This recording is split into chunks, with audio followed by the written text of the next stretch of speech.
Bismillahirrahmanirrahim. Assalamualaikum warahmatullahi wabarakatuh. Selamat pagi anak-anak. Apa kabar semuanya? Semoga hari ini anak-anak ibu dalam keadaan sehat walafiat. Amin. Seperti biasa, sebelum kita belajar, mari kita berdoa seperti biasa. Yuk, sikap duduknya yang baik, angkat kedua tangan kita berdoa sama-sama. Yuk, ikutin ibu guru ya. Bismillahirrahmanirrahim. Raditu billahi robba. Aku rela Allah Tuhanku. Wabil islami dina. Islam agamaku. Wabi Muhammadin nabiyya wa rasulah. Muhammad nabi dan rasulku. Wabil Qur'ani imama. Al-Quran menjadi pedomanku. Wabil Ka'bati kiblatan. Ka'bah menjadi kiblatku. Wabil mu'minina ihwana. Dan orang-orang Islam saudaraku. Rabbi zidni ilman. Warzuqni fahman. Ya Allah, tambahkanlah ilmuku. Dan berikanlah aku kecerdasan. Rabbi yasir. Wala tu'asir. Ya Allah, berikanlah kemudahan dan jangan Engkau berikan kesulitan. Amin.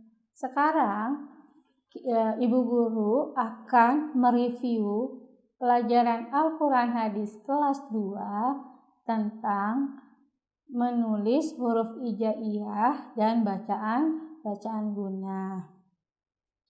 Yuk, sama-sama perhatikan ibu guru. Sekarang kita mulai dengan huruf hijaiyah ya. Apa sih huruf hijaiyah itu? Huruf hijaiyah bukan berasal dari bahasa kita. Dari mana ya huruf hijaiyah itu? Huruf hijaiyah itu berasal dari bahasa Arab. Menulis huruf hijaiyah dimulai dari kanan dan ke kiri. Ingat ya, kalau setiap menulis huruf Arab, biasakan dari sebelah kanan ke kiri. Kalau dari kiri ke kanan berarti dia nulis bahasa Indonesia. Kalau bahasa Arab dari kanan ke kiri. Selanjutnya, jumlah huruf hijaiyah berjumlah 29. Ini dia contoh huruf hijaiyah dari alif, ba, ta, sa, jim, ha, kho, dal, zal, ro, za, zai, sin, shin, shod, dal, ko, zo, ain, ghin, fa, qaf, kaf, lam, mim, nun, waw, ha, hamzah dannya. Itulah huruf hijaiyah.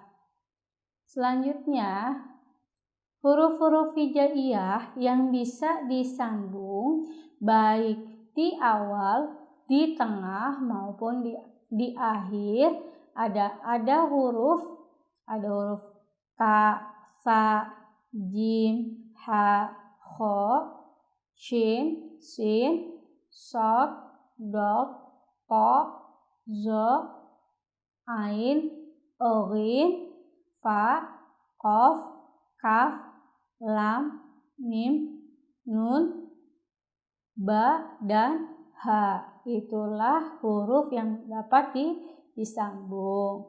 Kemudian huruf-huruf hijaiyah yang tidak dapat disambung pada huruf sesudahnya dan hanya bisa disambung pada huruf sebelumnya. Ada apa aja itu hurufnya? Ada waw, zai, ro, zal, dal, dan alif. Itulah huruf yang tidak dapat disambung pada huruf sebelumnya dan hanya bisa pada huruf sesudahnya. Setelah itu, ada huruf-huruf hijaiyah yang tidak dapat disambung pada huruf sebelumnya maupun pada sesudahnya. Hanya satu huruf aja, yaitu huruf hamzah. Sekarang kita praktek ya. Praktek cara menulis huruf hijaiyah yang dapat disambung baik di depan, di tengah, di akhir, dan menulis huruf hijaiyah yang dapat disambung pada huruf sesudahnya. Yuk kita praktek anak-anak. Lihat ibu guru ya. Yuk sekarang kita praktek tentang huruf hijaiyah yang bisa disambung baik di awal, di akhir, maupun di tengah. Inilah huruf-huruf yang tadi Ibu bacakan yang bisa disambung. Yang pertama yuk kita contohkan, misalnya ada huruf ba. Nah sekarang kita sambungkan coba pada huruf fa. Ternyata huruf ba ini bisa tersambung sesudah huruf ba. Sekarang coba kita pada huruf sebelumnya, sebelum ba, apakah bisa tersambung dengan huruf ba? Kita contohkan pada huruf sin.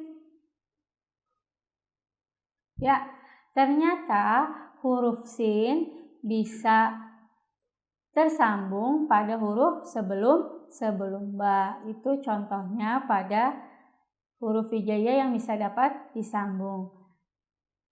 Contoh lagi. Coba kita pada huruf nun. Apakah sesudahnya bisa disambung? Kita coba pada huruf jim. Ternyata huruf jim bisa tersambung dengan huruf nun sesudahnya. Apakah sebelumnya bisa? Kita contohkan dengan huruf shot. Ya, ternyata huruf shot bisa tersambung pada huruf sebelum huruf nun. Di sini ada yang paham anak-anak? Sekarang kita akan mempelajari huruf hijaiyah yang tidak dapat disambung pada huruf sesudahnya dan hanya bisa disambung pada huruf sebelumnya. Contoh, ada huruf waw. Apakah huruf waw ini bisa kita sambung dengan huruf ro? Ternyata tidak bisa. Kenapa tidak bisa? Karena huruf waw ini hanya bisa disambung sebelumnya. Kalau sesudahnya maka tidak bisa. Kita coba sambung ke sebelumnya sebelum waw. Nah, sebelum waw kita coba ada huruf kho. Ternyata huruf kho ini bisa tersambung. Kenapa? Karena huruf kho ini terdapat pada huruf sebelum waw. Contoh lagi, ada huruf dal. Coba kita sambungkan pada akhir, pada huruf zai. Ternyata tidak bisa. Kenapa? Karena dal ini tidak bisa disambung sesudahnya dan bisa disambung pada huruf sebelumnya. Contoh ada huruf shin. Nah, shin ini bisa disambung dengan huruf dal karena disambung pada sebelumnya. Selanjutnya, ada satu huruf hijaiyah yang tidak dapat disambung sebelumnya dan sesudahnya. Ada apa? Huruf apa? Huruf hamzah. Kita coba. Hamzah ini bisa disambung dengan sa. Ternyata tidak. Kenapa? Karena hamzah ini selalu sendirian. Tidak bisa disambung pada huruf sebelumnya atau sesudahnya. Kita tes coba. pada huruf sebelumnya. Ada huruf ya. Ternyata tidak bisa karena dia berdiri sendiri. Ada yang paham sampai sini anak-anak? Semoga bisa ya. Selanjutnya kita akan belajar ke huruf bacaan guna. Sekarang kita akan mempelajari bacaan guna. Di dalam Al-Quran banyak sekali macam-macam bacaan. Salah satunya adalah bacaan guna. Apa sih itu bacaan guna? Yuk kita sama-sama lihat. Guna artinya dengung. Artinya apa? Dengung. Kalau bacaan gunanya itu sendiri adalah bacaan Al-Quran dengan cara berdengung. Kalau gunahnya itu sendiri artinya dengung. Kalau bacaan gunah itu adalah bacaan Al-Quran dengan cara mendengung. Huruf guna, ada yang tahu ada berapa? Ada dua. Ada mim bertasdid dan nun bertasdid. Ingat ya, huruf guna itu ada dua. Yang pertama ada mim bertasdid dan nun bertasdid. Yuk kita lihat contoh bacaan nun bertasdid. Lihat ya. Pertama, dalam surah An-Nas ada bacaan gunah, ya. Bacanya ilahin nas. Kenapa dibaca gunah? Karena di situ huruf bertemu dengan huruf nun bertasdid. Bacaan gunah ini jangan terburu-buru, harus didengung bacanya, ya. Contohnya ilahin nas. Maka bacanya itu harus didengung, jangan terburu-buru. Selanjutnya, dalam surah An-Nasr ada bacanya innahu kana tawwaba. Ya, di situ huruf gunahnya bertemu dengan huruf nun. Selanjutnya, dalam surah Al-Kautsar kita bertemu dengan nun bertasdid, yaitu inna a'tainaka. Ya, sekali lagi inna a'tainaka. Itu berarti didengung. Selanjutnya, dalam surah An-Nas lagi kita bertemu dengan minal jinnati wan nas. Sekali lagi ya, minal jinnati wan nas. Dari keempat surah ini kita bertemu dengan nun bertasdid. Sekarang contoh bacaan mim bertasdid, ya. Tadi sudah nun bertasdid, sekarang mim bertasdid. Dalam surah Al-Fil, ya, bertemu dengan dalam surat Al-Fil, contohnya tarmihim bihijaratim min sijil. Berarti di sini bertemu dengan mim bertasdid. Bacaan di sini juga jangan terburu-buru, harus didengung karena ada huruf gunahnya. Selanjutnya, masih dalam surat Al-Fil, ya, masih dalam surah Al-Fil. Contohnya faja'alahum ka'asfim ma'kul.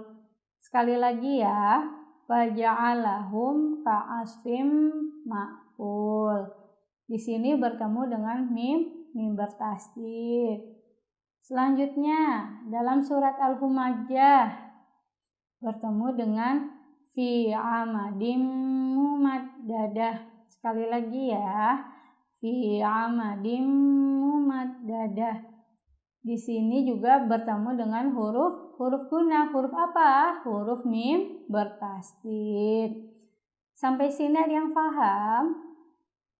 Itu adalah contoh bacaan mim bertasdid, dan di rumah kalian sering-seringlah latihan.